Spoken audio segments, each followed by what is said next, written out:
Good morning. We'll get started with your first lecture of cryptography network security. If you want the slides I'm using today, they're available here. Maybe you can pass them on.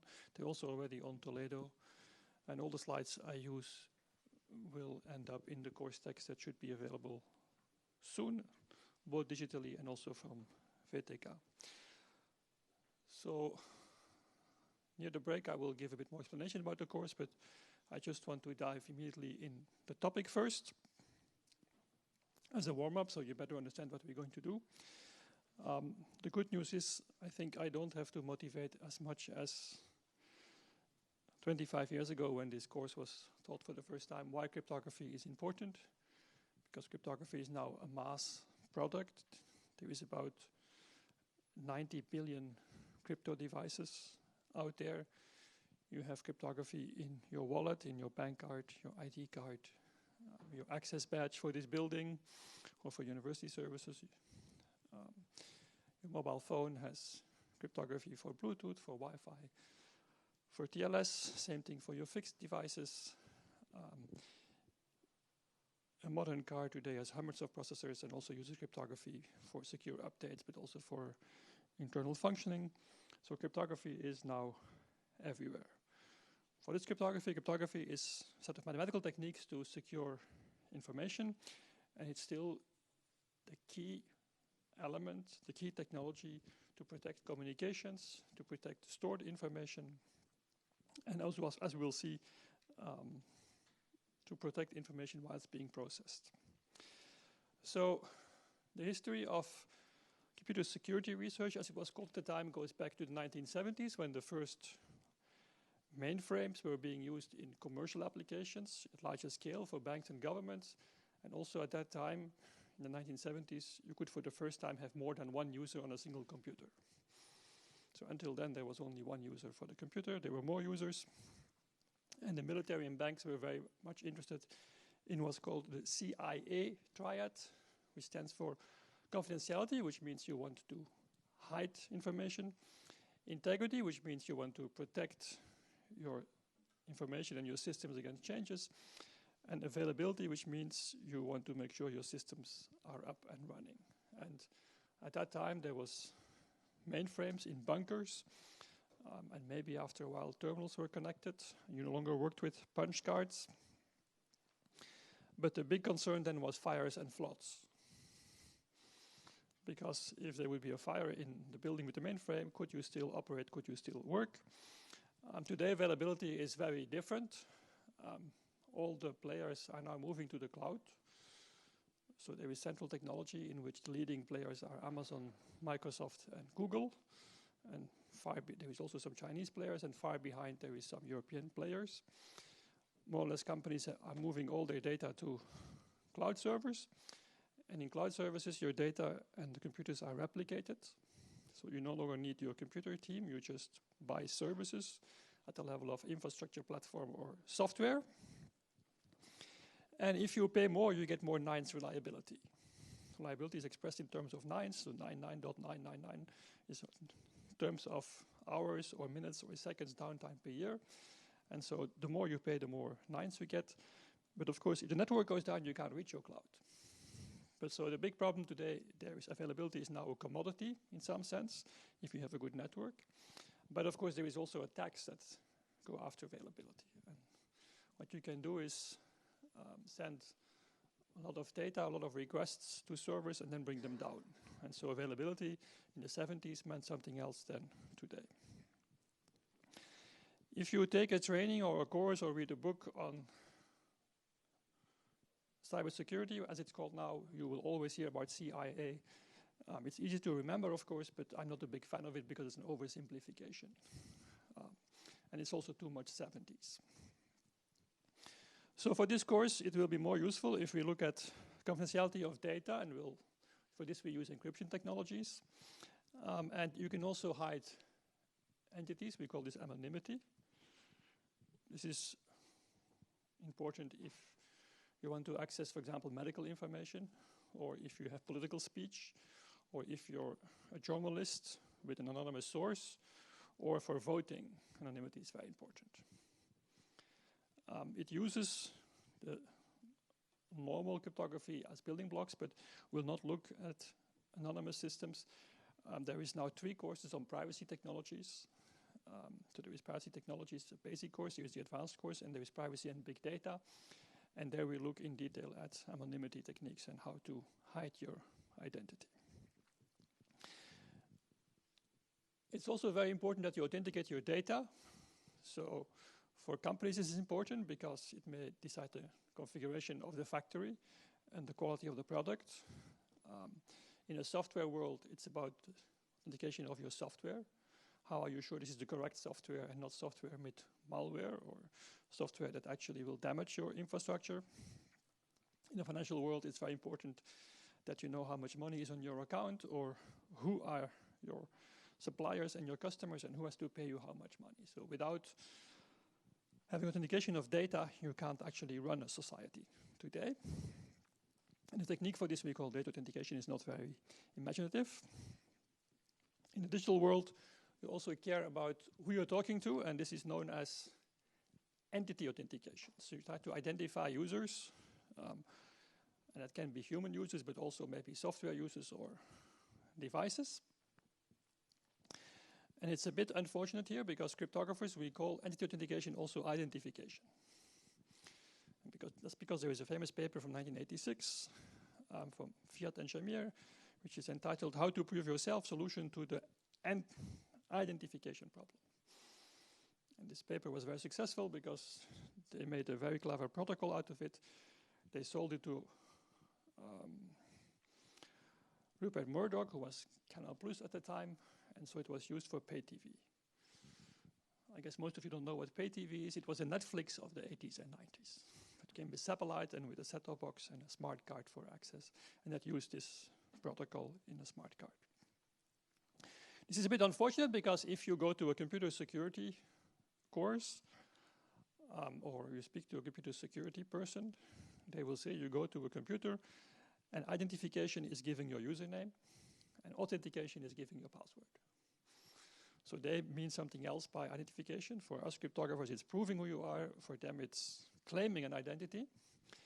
Now, if you speak to biometrics people, it's yet different.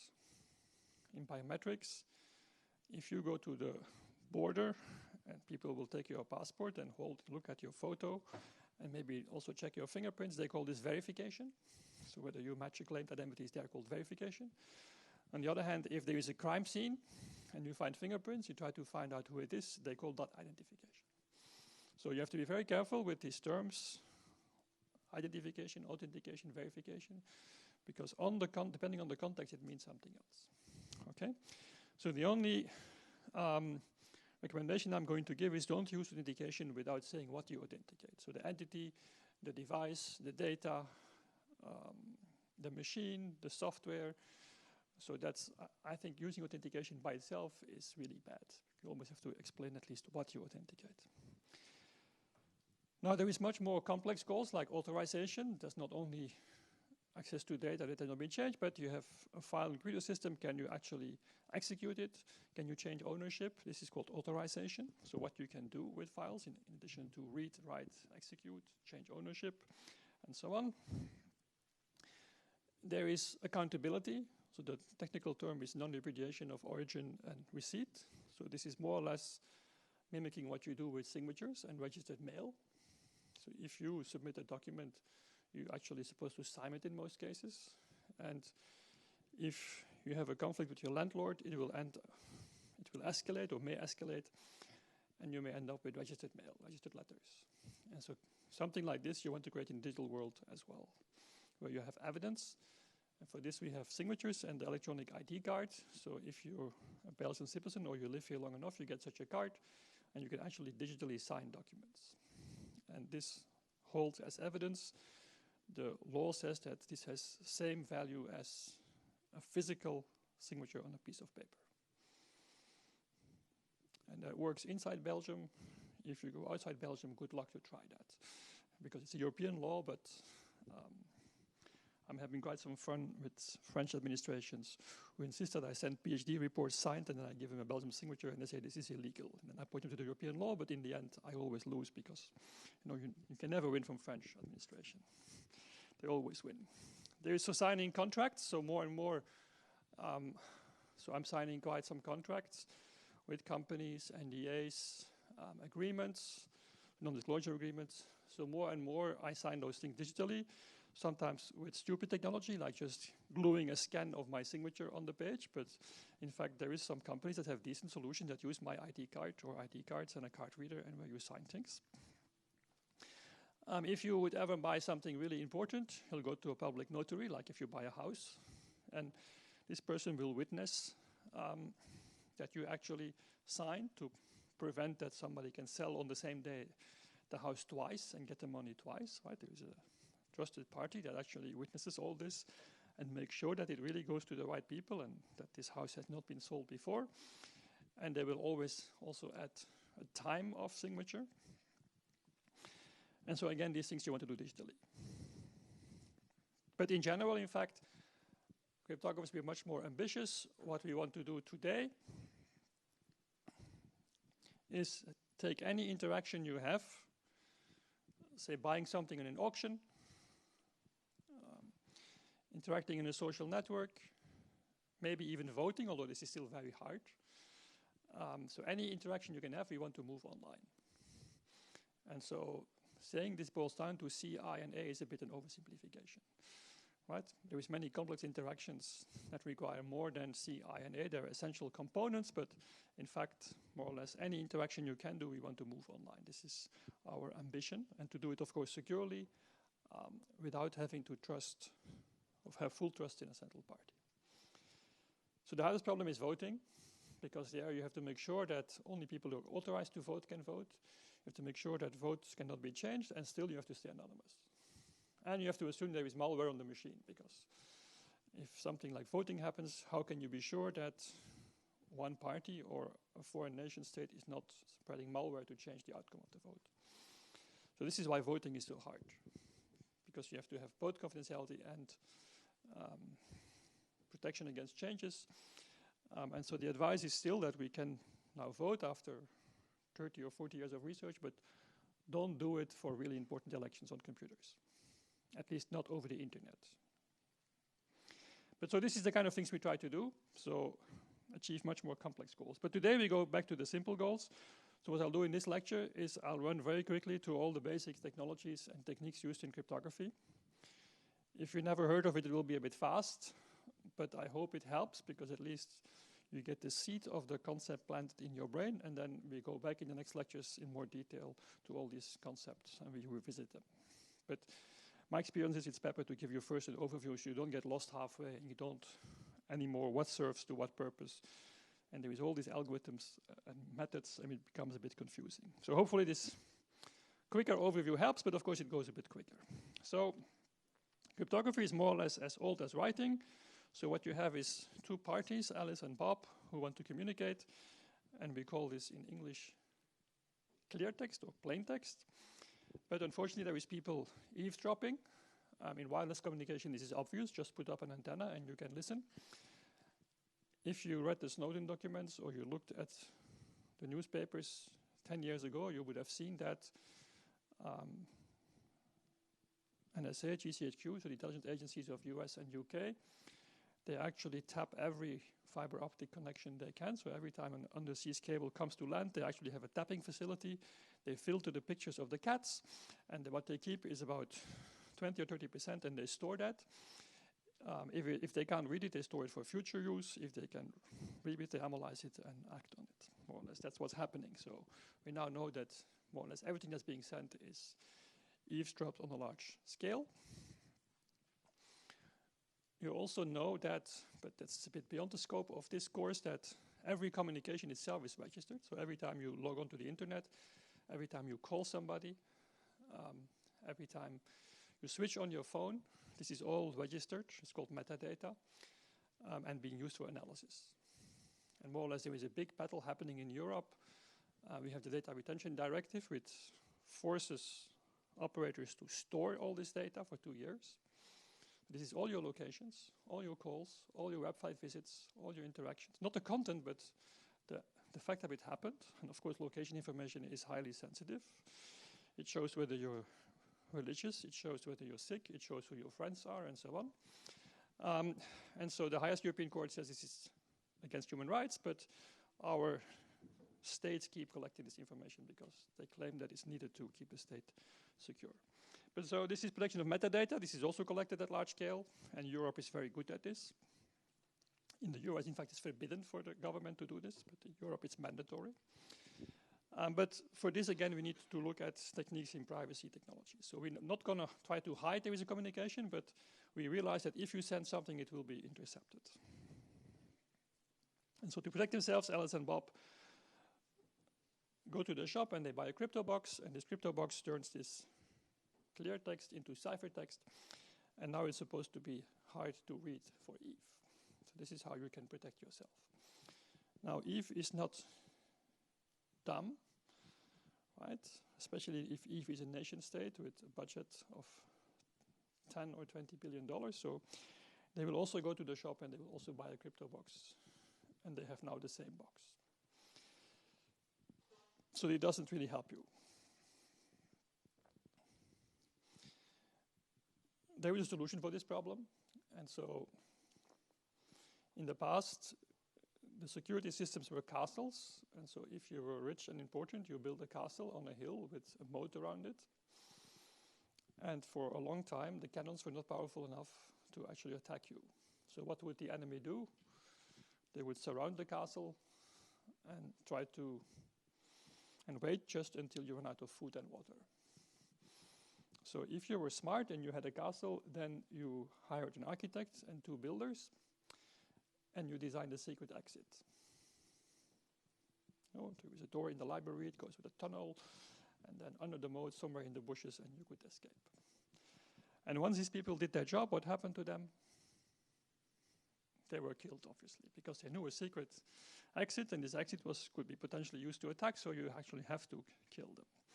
So we cryptographers, we're very worried about our health, so we don't want to be asked to design systems and then killed. So we have to come up with a better solution, because in fact there is also not enough cryptographers, and at this rate they would disappear very quickly. The solution is very simple. You keep the algorithm public, but in fact you introduce a secret parameter, the key. And this is not so new. We have locks in our world, and how a lock works is not secret. And if you don't know how a lock works, you go to YouTube, and you can find explanations there, very nice videos about all the types of locks and the cylinders. And if you want to learn how to open a lock, there is actually YouTube videos with transparent locks in plastic, so you can see how you can pick a lock, and you can even order online lock picking sets. But I recommend against traveling with those to airports. But it's a very fun hobby to learn how to pick locks, and most locks are actually very easy to pick. So locks are a problem in a solution in this world. Of course, the problem is keys. Right? So then you have to manage all your keys, and this is kind of painful. For example, this department here, there is about 500 people working here. I'm not counting the master students. That's another couple of hundred from all the programs. And so luckily, PhD students and master students graduate, so every year a few hundred disappear and a few hundred new show up. And especially people who have an office here, every year you have to give them keys and take away the keys when they leave. That was a full-time job. For hundreds of people, chasing them, getting their keys back, charging money for the keys and whatever. It was a nightmare. So this is the real problem, also in cryptography, how to manage all those keys. So Alice and Bob somehow agree on a key, and with the key they can encrypt and decrypt, but without the key you can't do anything. So the mechanism itself is public, but only with the key can you open things. So now they can have secure communication, and this is what you've been all using today already a few dozen times before you came here to the lecture, without knowing it sometimes. So every time you use Wi-Fi server, web server, to a bank transaction, this kind of things happen. It's very important to note that cryptography has not solved the problem.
That's better. Okay.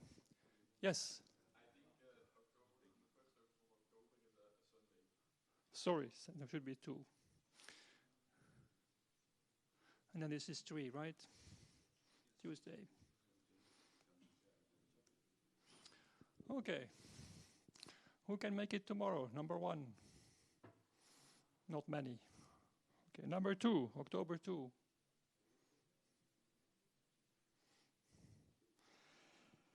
Number 3.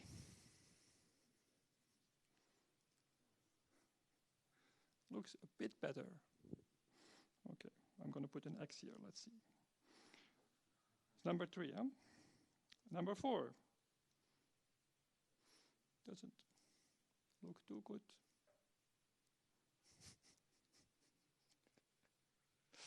Question mark. Maybe back to back is a bit too much. Huh? Number 5. Doesn't seem to be good.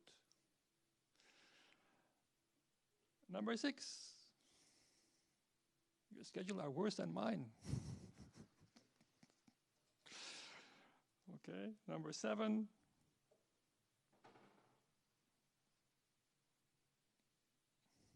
Maybe.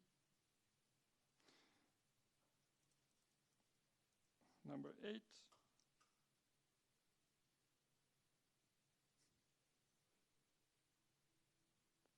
Maybe. Number 9. No, clearly not. Number 10.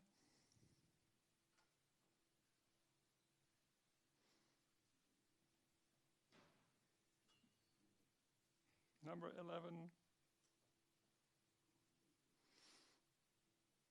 Also looks quite okay. Maybe this one. And number 12. You don't like Wednesday mornings, it seems. Good, okay. So I'll stick to Tuesday, October 3, 10:35, and Monday, October 16, 16:05. Is that okay? Yes? I know not everybody can make it, but there will be recordings. Okay? So, and it's just, hopefully you don't miss both. Yes? Of course, I mean, not in real time, but yes, I'll put it on. Of course, I will put it on Toledo. I will also even book a lecture hall, which I can also not do in real time, but this is all going to happen. Okay, we still have some time, but it will work. And of course, then I will cancel the lectures 14th and 21 of December, so you get something back as well. I'm not giving more lectures here. I hope that was clear to everybody. Yeah? That I'm not giving more lectures. I just try to rebalance the semester a bit. That's all. Good. So the one-time pad. So the one-time pad used to be credited to Mr. Vernam, who did some experiments with it in 1917, and then Mo Borneo actually wrote about it and explained how to use it properly. But some more recent research showed, in fact, that the system actually should be credited to Frank Miller, a banker who was active in the gold rush in California in 1882. The one-time pad is the most simple cipher you can imagine. What you do is you just take a plain text, you write it as 0s and 1s and your key, and you encrypt it by adding them bit by bit. And the addition is modulo 2. So 1 plus 0 is 1, 0 plus 1 is 1, 0 plus 0 is 0, and now comes the only difficult part. 1 plus 1 is not 2, but it's 0. Oof, hard. It's an XOR, was with an EE background. And now, how do you decrypt? Well, you do the same thing.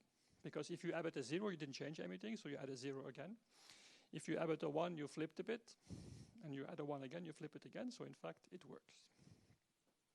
It's amazing, it's simple. So in 1917, you could build this with paper tapes. You can also implement this modulo 26 with letters. And then A is a 0, and a B is 1. And then you add the key and mod 26. So if you surpass 26, you subtract 26. And so the system actually was widely used by diplomats. It was also used until the late 80s for the red telephone between the White House and the Kremlin. After that, they changed to something else, and we don't know what the algorithm is. Top secret, the current algorithm. So it's a very interesting cipher, and in fact, during World War II, Claude Shannon studied the concept of what is information, how you can transmit information, and all our modern communication and information theory was actually invented during World War II. And then in 1948, Claude Shannon was allowed to publish his famous paper, Communication Theory of Secrecy Systems. It's actually an amazing paper, and even today you can just Google it now and find it. You don't have to go dig in a library. It's still worth a read. It's a very fundamental paper. And in this paper, Claude Shannon shows that the one-time path is unbreakable. More or less, if you know information theory, if not in the slides on Toledo, you'll find the basic concepts repeated for you on a couple of slides. But more or less,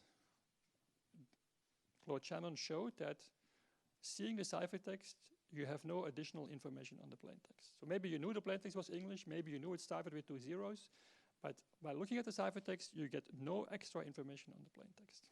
And this holds independent of how much computational power you have.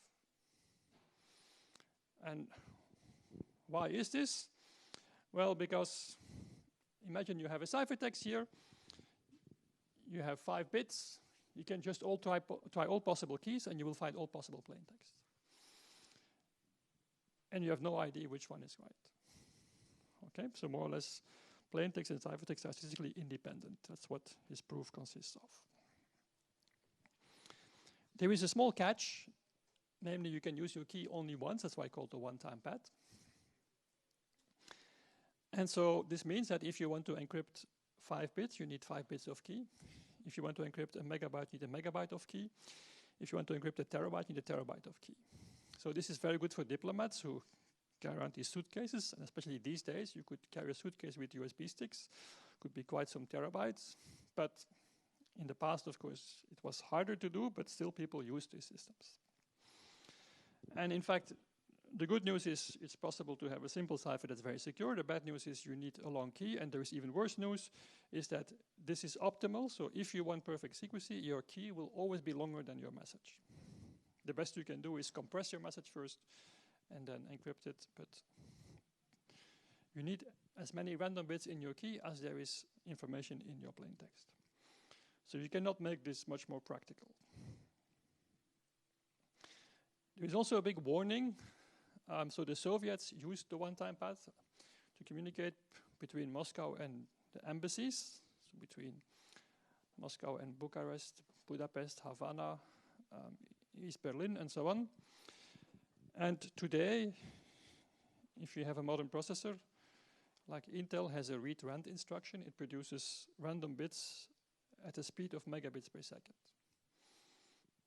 Is it secure? Well, there is an independent evaluation, but the details are not known, but most people think it's okay.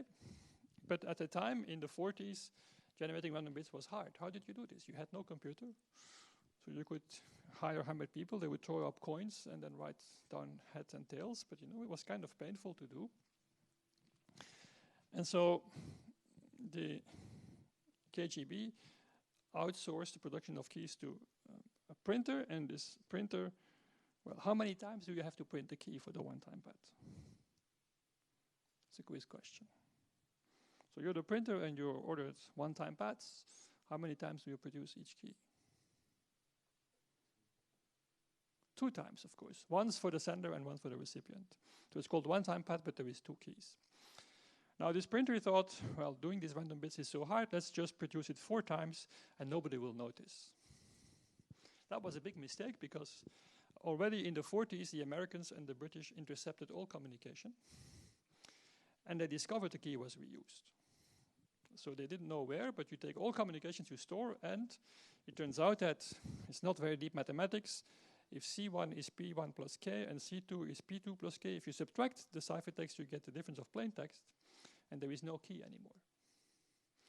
So for your entertainment, I just decrypted 2 pictures, and that's what you get. I subtracted 2 pictures, that's what you get. So it's the same thing with language. If you subtract 2 texts, what comes out is very structured. For example, there will be many E's subtracted from E's, you get many more zeros, right? Because language is structured and so has statistics, and you will see this immediately. Of course, you don't know where the repetition is, so the work is to collect all the ciphertext and then subtract them and shift them and subtract them and shift them and try all possible combinations, so a lot of computer power was used. But they managed to do this, and they managed to identify many spies, like the Rosenbergs.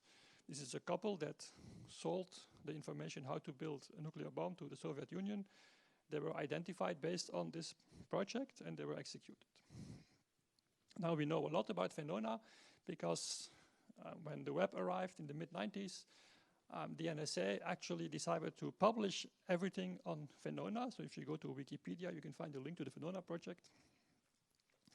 Why did they do this? Because, in fact, of course, if you send messages to spies, you don't use real names, you use code names. And for some people, the Americans never discovered who was behind the code name. And so they thought in the mid-90s was kind of the first crowdsourcing initiative. Let's just publish all the decryptions, and maybe somebody can tell us who's behind the code name. Now, if you think of 95, World War II, 48, those people probably would have been in their 70s or 80s. But the Americans thought, you know, they will die soon, so let's execute them first before they can die from natural causes. So they still wanted to find them. So that's why you can find all this information. Very fascinating. So we call this problem of reusing key stream transmission in depth, which means you use the same key for different messages. And so it's a very well-known problem. It also happened with Enigma and other machines because operators made mistakes. And so this is a very well-known problem with operating cryptography. So the main lesson is that even if you have very good cryptography, using it properly is hard. There is another problem, which is that, again, we go back to physics. If you build such a one-time pad, more or less you have 4 possible combinations. It's not so hard. Now, if you build this with electronics, what you get is an electrical signal, so a voltage, and a high is a 1, and a low voltage is a 0. It turned out that some devices produce indeed a high voltage for a 1. They produce indeed a low voltage for a 0, but it turns out that the voltage pattern, the signal over time, changes whether you had 0 plus 0 or 1 plus 1. So this is both logical zeros, but electrically you can tell. In fact, you can tell whether the plaintext is 0 or 1. In the green case, the plaintext was 0. In the dark blue case, the plaintext was 1. So from looking at the signal, you could actually tell half the plaintext bits. So again, secure cipher, but insecure implementation. And this is still a very big problem as well. So what do you do if you don't want to agree on very long keys, which most of us cannot do? We don't have the budget to send couriers. You build a machine, a compact, efficient machine, and in the beginning it was mechanical, then electromechanical, like Enigma, and then later on electronics. You build a machine which you give a small key, and it produces a long random sequence. So a finite state machine has an initial state, a next state function, and an output function. I guess you all heard of finite state machines at some stage. It's a core principle of engineering. So what you do is you can make the initial state keyed, the next state function keyed, or the output function keyed, or all of them, whatever. But you build a compact machine, which you give a key, and what comes out looks completely random. Of course, it is not random because it comes from a small machine and a short key. So it's by definition not random. But it looks random. To somebody who doesn't have the key, it actually looks random. So in fact, you now can do the one-time pad, but with a very small machine. And you only have to agree on a key of, say, 128 bits and not on gigabytes of key. How you decrypt? Well, same thing. You just builds the same machine, puts in the same key, and then gets the same output. So it works like the one-time pad. The only difference is that now you use some computations to stretch a short key into a long key. And if this long key looks random, then you're okay. Of course, an attacker can always try all possible keys. And if you try all possible keys, you will actually get all possible long sequences. And then if you have intercepted the ciphertext, you will know which one is correct because you XOR and decrypt and you'll find out, oh, this is the plaintext. So you have to make sure now that the key space is large enough so you can all try all possible keys. So again, in the one-time pad, it doesn't work because there all plaintexts will appear. the random ones, the right ones, the wrong ones, everything here. In fact, it's not the case because your key space is much smaller. If you have a 128-bit key and you decrypt a few hundred ciphertext, there will only be one of them that really looks decent, and you will know what the right key is. Okay? Or you can also look at it from a mathematical point of view. You can write this down as equations. In the unknown key, I'll answer your question right away. You have equations in 128 key bits, and more or less, if you have 128 equations, you expect a unique solution, right? And maybe you are unlucky, so you just use a few hundred key bits, and then you know that there will only one unique solution. And you can find the solution. Yes, question? So it looks like if you use different machines, it cannot be decrypted, right? Because the IV vector will be changed. I didn't talk about the IV yet. So I'm going to talk about that right away. So there is also this green thing, because I first have to tell you what happened. A very famous cryptographer, Ron Rivest, we'll hear his name several times, sometimes with great algorithms, sometimes with maybe not so great algorithms, because he's very optimistic. So Rivest actually designed one of the first software algorithms, RC4, which was used to encrypt Lotus notes. This was a very famous product. It's a bit like Outlook from the 80s and 90s. And I think IBM is still using it internally. But so to encrypt this, he actually made an algorithm. And later on, it was used by Microsoft. Even at some stage, 10 years ago, Google started using it to encrypt the web. And we said, like, what? Because it's actually it's a very cool algorithm. I will explain it next week, but it's not very secure. There is some statistical problems. So what comes out is not really random, okay? But okay, so Microsoft actually decided to use RC4 to encrypt Word documents. So they added this feature 20 years ago to Microsoft Windows and to Office. And so what happens is that if you want to encrypt a Word document, you enter the password, because users can't remember keys. This was kind of transformed into a key and then used in RC4. What was the problem? Well, if you encrypted 2 Word documents with the same password, you got the same key string. And one of my students discovered this. And so more or less using transmission in depth, the Venona trick, you could just decrypt all the documents. Okay? So this is why a stream cipher has to have a second parameter, a key, an unkeyed part, the IV. So I put this here in green because red is secret, but green is public. So the IV is actually public. So it can be the file name and the version number, or it can be a random number you choose for every file. And so this will typically be used in the startup of the machine, the initial state. And this guarantees that every time you use the same key with a different document, you get a different key stream. So in fact, a stream cipher doesn't stretch a short key into a long key. It actually takes a key and an IV and stretches this into a long key that depends on both the key and the IV. And every IV gives you a new sequence. So this is also widely used in communications. So if you set up a call in GSM, it's encrypted, or in 3G, or in 4G, or even in 5G, it's encrypted between your phone and the base station or base station controller. It's actually not encrypted over the network, but the wireless part is encrypted. And the key is being agreed, so you have a long-term key in your SIM card. From this, you use a key. We'll discuss that later to encrypt the conversation. But in mobile communication, also in Wi-Fi, you send packet by packet. And you don't want to agree a new key for every packet, so what you do is in every packet, the frame counter, packet counter is used as the IV. And so this is how every packet gets its different key stream, although there is only one key for your whole conversation. So this is why an IV is very important. But so the problem of RC4 is it doesn't have an IV. So Rivest designed the cipher, which is very cool, but it doesn't have an IV, which is kind of a major mistake. And then what happened is the people from Wi-Fi, they liked the RC4 cipher because it was very efficient and simple. And then they didn't have an IV, so they just put the IV in the key entrance, which was a big mistake.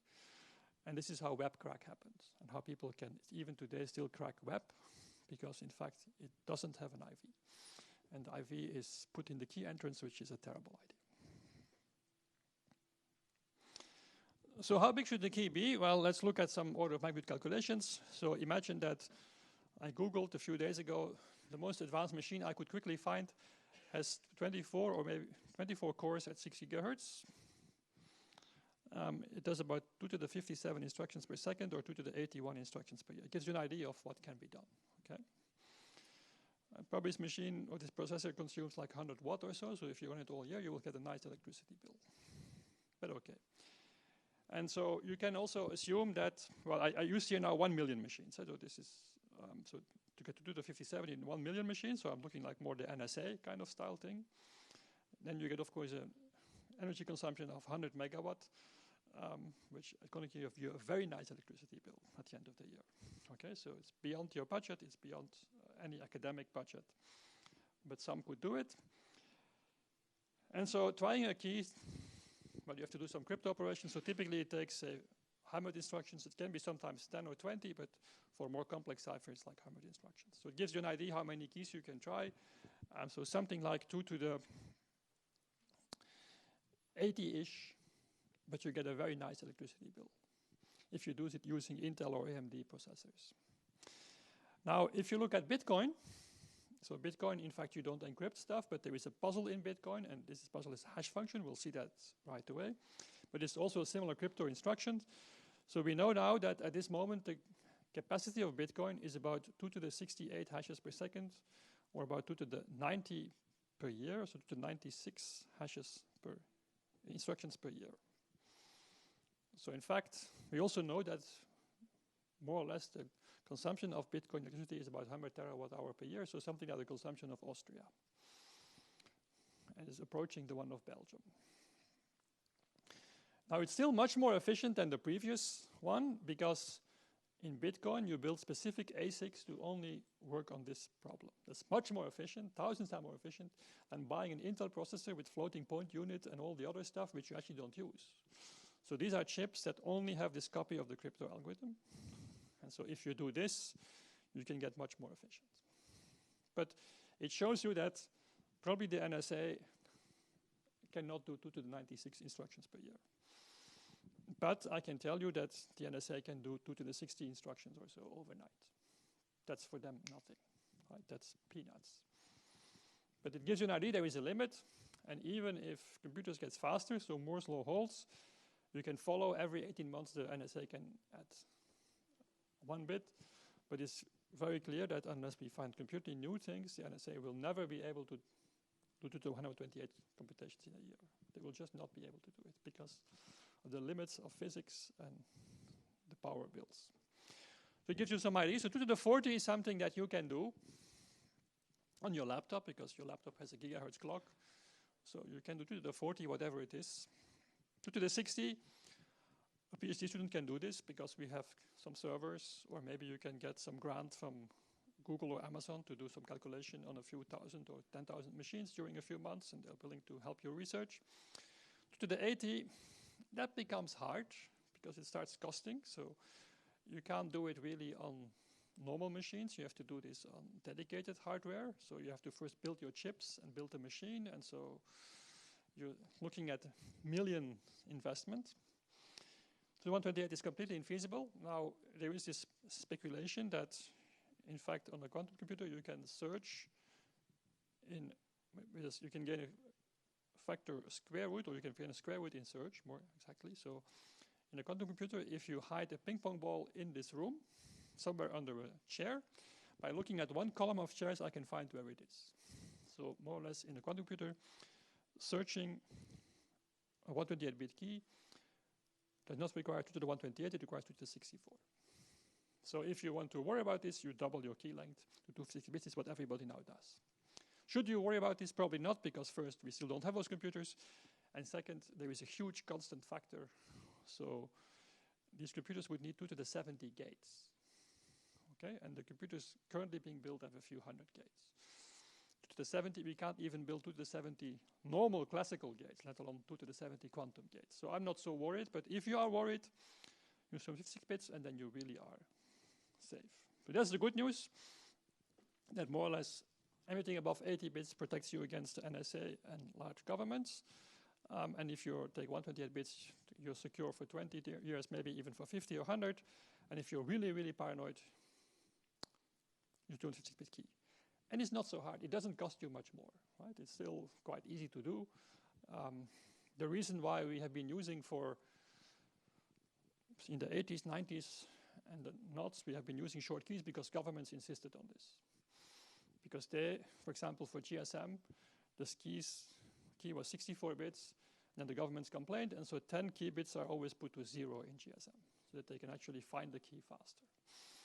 Right, so but this is, in the 90s, if you downloaded a browser from the US, it had a 40-bit key only. For Europeans, 40 bits was enough. And the Americans had 128-bit keys. So this idea of having short keys was a way to control crypto, but people have now kind of abandoned this. They hack cryptography in different ways, more or less. So A51 is a very high-profile stream cipher, probably still sits in your phone, very hard to get rid of it. So this is the one with 64-bit key. E0 sits in Bluetooth. It has a 128-bit key, but it's highly insecure, so it's also now being replaced in the newer standards. RC4, I mentioned, set in your browser, was also used in web and in Lotus Notes, typically with 40-bit keys sometimes, and today with 128-bit keys, but still not recommended. In 3G, there is a stream cipher called Snow 3G. They're now working on a 5G version with a longer key, 256-bit key.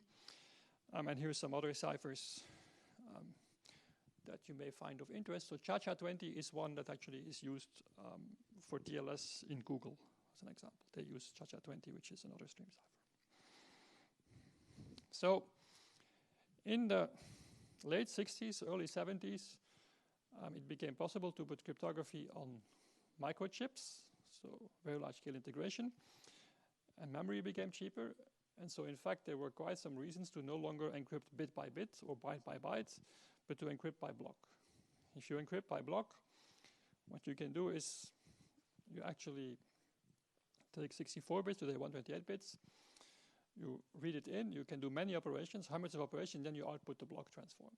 In a stream cipher, right, if you're using a stream cipher, let's go back to the picture here. Every time a plain text bit or byte arrives, you have to turn your machine and produce output. So somehow, as an adversary, you get every time, after every few instructions, say you do 10 cycles, after 10 cycles you get some output. Right? While in a block cipher, in fact, you can wait hundreds of cycles before you produce output. You produce more output, but in fact, you can shield off the cipher for a longer time. So this makes it actually easier to design block ciphers, because you have much more operations you can do. On the other hand, the nice thing of a stream cipher is that the opponent can choose the IV, but then you can no longer control this machine. While in a block cipher, in fact, the opponent can choose the inputs, and so has more control over the cipher itself. So there is kind of something to say for both. But the real reason why we like block ciphers is that they can be used for many things. They're like Swiss Army knives. And also the US government published an important standard in 1977 called the DES, Data Encryption Standard, and that kicked off modern cryptography, mass use by the banks and by governments.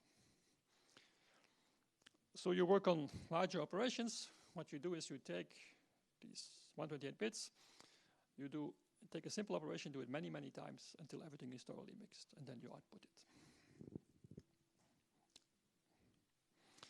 So in theory, of course, you could just make a table and store for every plain text a ciphertext for every key. So a block cipher is a bit like a library of dictionaries, and every key chooses a dictionary, and every dictionary translates English back to a language. And then there is also a corresponding book that translates it back, right? That's the code book.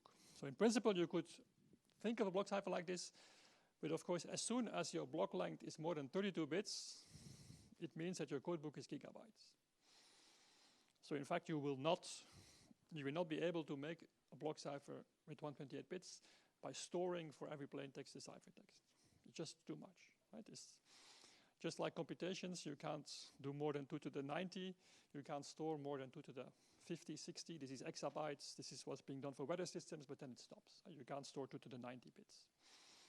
So the solution is to take a simple operation and do it many times, and this way implement efficiently a simple function. I'll look at it a bit more in detail, but as I said, the internal workings of block ciphers is more for the course Advanced Methods in Cryptography. We're not going to look at how you make block ciphers. So the US government made a very important decision. They published a standard, the data encryption standard, for sensitive but unclassified information. In 1977, it was designed by the IBM with collaboration of the NSA, and there is still a lot of secrecy around it, but we know that IBM, there was an open competition. IBM wanted a 128-bit key. The NSA wanted a 56-bit key, and the compromise was a 56-bit key. The NSA doesn't compromise. Why 56 bits? Because the NSA wanted to be able to try all possible keys. And so they have a machine, or they had a machine already in the 70s doing this stuff. And under this condition, they would allow the US government to publish this standard. Now, IBM was pretty unhappy with this. And by the way, we learned later that DES was designed to resist many attacks that would only be found 15 years later by the open community. So DES has very good knowledge. It taught us how to do some cipher design. And IBM was very upset. So within 2 years, they published a standard called triple DES, where you do DES 3 times with a larger key, and then you bypass this problem. Why not double DES? That's for next week or the week after. Double DES not good enough, but in fact, if you have today a bank transaction, if it's contactless, you will use a different cipher, AES, but for contact transactions, where you put your card in a terminal, it's still all triple DES, even today. Okay, so then triple DES has one problem. It's 3 times slower than DES, and DES is one problem. It was designed for 70s hardware, which means it's not so good in software. It was hard to do it in software. You could do it eventually, but it was always a struggle.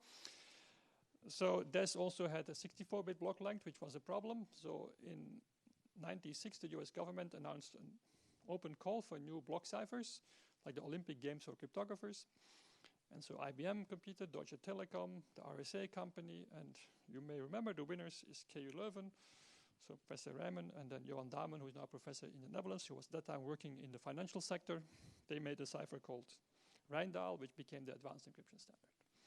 So you've used Rijndael already 25 times today at least. So it's in every Wi-Fi connection, every TLS connection, except for Google, ChaCha20. It's in your mobile phone.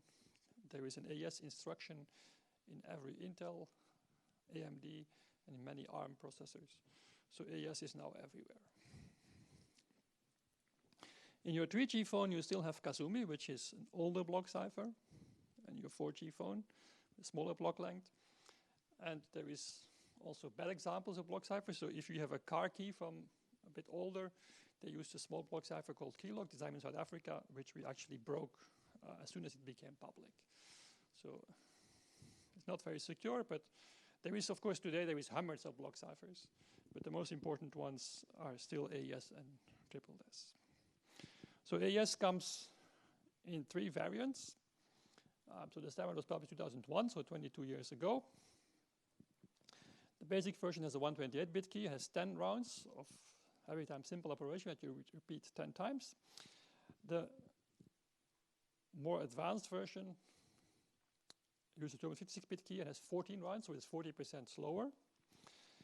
And there is also an intermediate version that nobody knows why it's there. So it's 128-bit key, nobody uses it, but it's still there. So a very big breakthrough happened after 3 years, 2004. Then the NSA announced that AES 128 could be used for classified information up to the level secret. And AES 256 could be used for classified information up to the level top secret. So this is the first time that an algorithm which is public could be used for classified information to level secret or top secret. So it clearly shows that even the NSA has high confidence in the AES. And it's kind of very remarkable because if you were working on the AES, even Vincent and Johan, if they would have put AES on a laptop and would have flown to the US with AES and then left the US with AES, they wrote in and developed in Belgium, they would have been arrested in 1999 for export of cryptography. There was a very big shift for the Americans to understand that their top secret cryptography was made actually in Belgium. So we'll look more in detail how stream ciphers and block ciphers look a little bit and how they're being used in particular. But now we just look at what encryption cannot do for you. It cannot hide the length of your plain text. If you use a stream cipher and you encrypt yes, that's 3 letters, and no, it's 2 letters. So it doesn't help. You can even use a one-time pad. It's not going to be secure. You can just count the letters. So you have to make sure all plain texts are equally long. Right? How do you do that? What is the maximum length of your plain text? Do you know in advance? So in some applications you do, but in some others, in fact, you can't do this. So you can make your plain text a bit longer, but how much longer? In fact, you don't know. So you don't hide the length. Your ciphertext becomes a random string, and some old systems, some legacy systems, they will disappear. But for example, the banks, they still have databases in COBOL written. And so the software to manage this COBOL. And they have credit card numbers stored there. And what they want is that if a credit card number is encrypted, it looks again like a credit card number. Because normally if you encrypt a credit card number, you get a random string of zeros and ones. You can't represent it as 14 or 15 digits. So there is encryption methods called forward preserving encryption, where you encrypt the credit card number and comes out a new credit card number. That's possible. It's very hard to do. There is few standards and some have been broken, but this is kind of, it can be done in principle, but it's a lot slower and it's not easy at all. It's very tricky to do. Of course, you don't hide the fact that there is a message because it's encrypted, so you can still see it. If you want to hide the message being sent, you use steganography. You try to embed or hide your message into a video, into a picture, into maybe timing information, whatever. So there is a lot of research as well where you want to have secret communication so the opponent can't see that there is communication. Of course, you don't hide the identities of the parties. If you want to do that, you have to use something like Tor and take the privacy course. And you can also see the volume of traffic. So in general, it's a lot of messages. You don't hide these things. For this, you have to add dummy traffic, but this is, again, not so easy in practice. Let's move to the second problem, data authentication. So you want to protect now against changes. And let's go back to the one-time pad. It's a very good cipher. But actually, if you flip a bit of the ciphertext, you will flip a bit of the plain text. And of course, the same thing applies to a stream cipher. If you flip a bit here, you flip a bit there. So you don't protect against changes. That sounds very innocent, but it's not. Because imagine it's a bank transaction. You flip a bit. If you choose it right, you can suddenly be 2 to the 20 million euros richer. Okay. But of course, if you flipped it wrong, you get 2 to 20 million euros poorer. Right? You don't know whether you get richer or poorer. So it's very easy attack. You just flip the bit, and if you get poorer, you go to the bank and complain. There must be a mistake. And if you get richer, you don't say anything. So in fact, the main message is, it's not because you hide the content that you protect against changes. Although if you take a textbook from the 80s, they will say, oh, once thing is encrypted a proper cipher, nobody cares about changes because you don't know what you're doing. So this is, of course, today now we have a very different view, and this is seen as very different operations. So you actually have to protect other aspects than the content. So you want to know who sent the message. This is data origin authentication. You want to make sure the data has not been modified. Some people call this data integrity, but I find this a bit, I don't like the term too much because it means it's too fake. So in general, I use the term data authentication for the first 2 points. So you know the origin and you know it has not been changed. That's data authentication. Then you may want to authenticate destination. You may want to authenticate delays. So you may want to know that if an email arrives or a message is not a message from last year or last week, but in fact it's recent. Or if you have a conversation with short answers, maybe you want to know that the right question is being answered. Right? Because if the answer is yes, no, no, no, yes, and somebody can swap the order, then you also have a problem. So, but in general, the main message is, if you encrypt, you have to also do data authentication. There are applications that require data authentication but no encryption. Like if you control a chemical plant and you open a valve with a command well, you better authenticate the command, otherwise somebody else can make your plant explode. But if you look at the plant and a valve opens, you see a steam cloud coming out. It's not a big secret that this valve is now open. Or if you control a satellite, you send a command to rotate it. Everybody can see that the satellite now is rotated, right? So it's kind of not, you don't have secrecy there. But on the other hand, if you have encryption, you always want data authentication. And this point was made very well by some researchers, because Cisco published a manual in the 90s for their routers. They had first routers with encryption. And remember, at that time, encryption was expensive. So Cisco said, yeah, well, you can encrypt, but authentication you can actually drop. If you don't have the performance, you just encrypt. And the researchers looked at this product, and what they did is they took a packet. So the packet arrives in the router, it's encrypted. The router normally decrypts it and sends it to the intranet behind. So the attackers took the packet, and they flipped a few bits in the packet, and they changed the destination address. So what happened is the router took the packet, decrypted it, and sent it back to the internet, unencrypted. So it shows you, in fact, that it's a clear attack where you lose your protection if you don't have also data authentication. What you really want is like an envelope where you can't see what's inside and you can't change what's inside. That's what most applications need. So the idea that you would only encrypt something and not have data authentication, this is so 20th century. Okay, today you always use, as we call, authenticated encryption. But in the beginning, people didn't do it because it was too expensive to do both operations. And people believed it was not necessary, but this is, of course, completely different now, but you may still see legacy systems where these things are separate.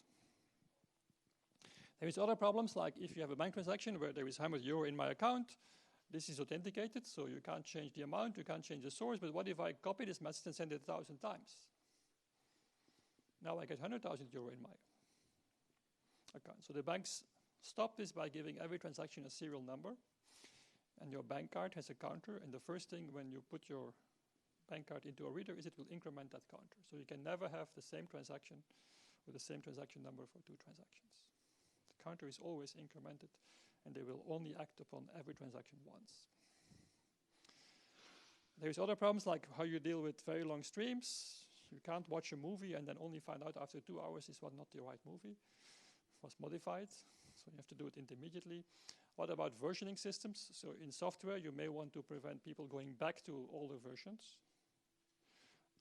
And then what about noisy data? So can you authenticate fingerprints, which are never quite the same? So there is still lots of other problems. But we'll just stick to the basic problem. The basic problem is very easy. You hash the message to a short string, and then you protect that short string. So it's a complex function that takes all bits of the input and reduces it to a short output string of fixed length, 256 bits. Today is the standard. There is still some 160 bits. And then what you do is you protect the hash value. So for example, if I give my laptop to one of my students, I should take a backup and remove all the files, but I don't have time for that. So I will hash all the files, and I would write it down on a piece of paper and put it in my pocket. So now I have this piece of paper, and this authenticates all my files. It's only 20 bytes. I can easily store it in my wallet. And the next week I get the laptop back. I compute the hash again, and I can check that's the same. If it's not the same, I can't get my files back from those 20 bytes. I can only detect a change, right? So what did I do? I shifted authenticity of 1 terabyte of files to 20 bytes of a short string. So again, you don't solve the problem, you move the problem, in this case, to authenticating a short string. For this, your hash function has to have specific properties. I will not go into detail, but more or less, the problem is that there is many inputs and only few outputs, so there will be many inputs with the same result, but the goal is you can't find them. And making hash functions is very hard because there is no key. So it's cryptography is like a magician without sleeves. You have nothing to hide. So designing hash functions is very hard, and many hash functions get broken. I mentioned the MD5 story already. So MD5 is the one which is used by Microsoft.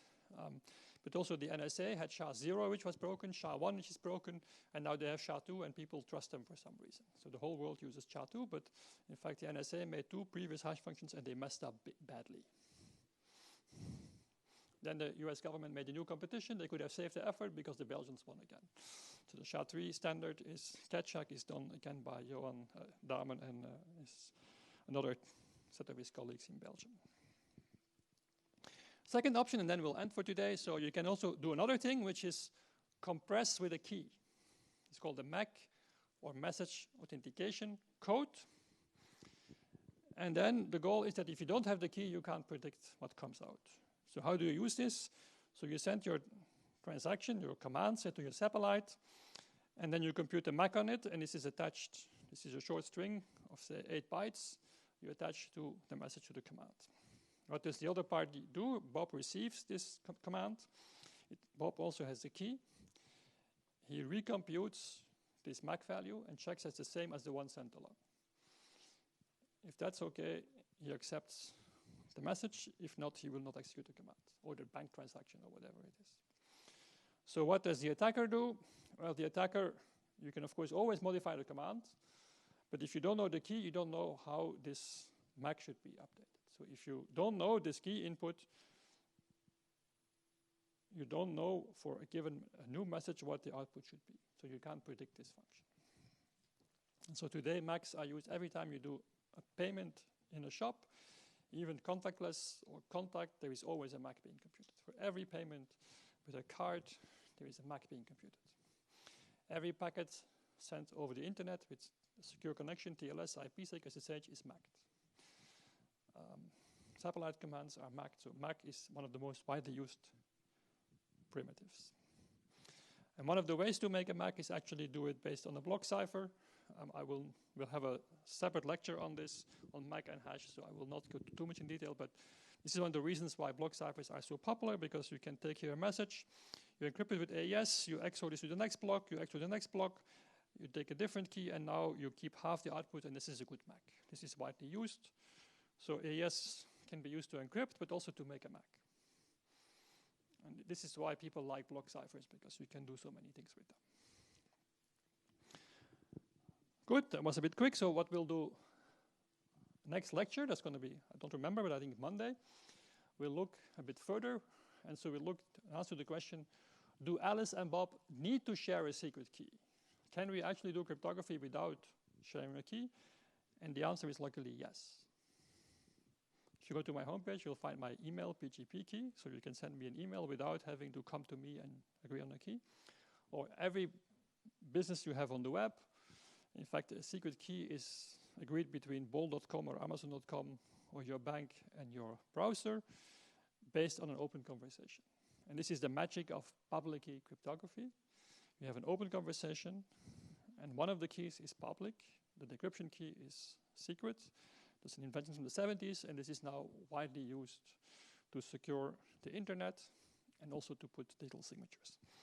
So, but more about that next week. Okay.